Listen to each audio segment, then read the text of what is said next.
Should you buy or should you rent? So my wife is upstairs doing a closing right now, so I thought it'd be a great time to do a video for you guys. So I actually have a client right now that I'm helping. We were looking for homes, and we had a budget in mind, and it kind of got away from us, and then we had to pause. They actually ended up telling me that they wanted to rent, and so I had to look at everything and what we were doing, and I made an email last night explaining, renting versus buying. I told them, like, hey, if you want to rent, that's fine, but you're in such a great position to buy right now, considering you're using a VA loan too. So pretty much, especially if they go into new construction, they literally put like nothing down on this house. So I gave them all their options all over again. I told them, like, hey, let's go back to our original plan of buying a starter home, because especially with a VA loan, you can buy a house with almost no money down, and in a year do it again. It's the things you can do with the VA loan is just mind-boggling.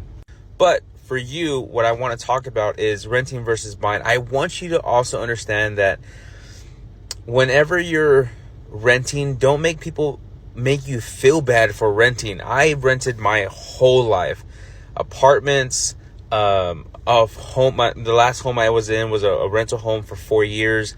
It's not a bad option. When I got my first even rental home, I thought it was the most amazing thing in the world. I didn't grow up with a lot, so even like renting an apartment at the first time, I was super excited. Renting a house at the first time, I felt like I made it. Buying my home is just like, it was always good. And I feel like we don't take time to appreciate what we have. If you have to rent, that's fine. It's not the end of the world. I feel realtors are always like, this is the time to buy. You need to buy now. And there are moments and times where like it's beneficial for you to buy, but it's at your own pace. The only thing really big when it comes to renting versus buying, and the reason why I decided to buy, is because essentially you are giving that money to another person for their property, but you are getting something in return, somewhere to live.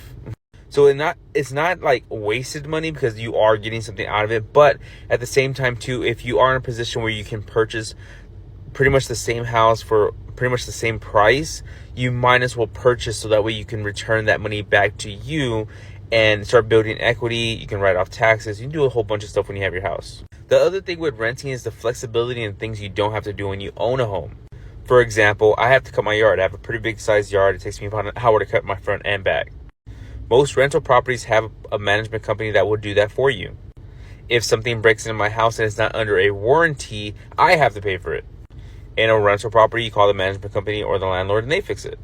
Make sure to follow, because we're going to go real deep into this and talk about other things that come with purchasing a home.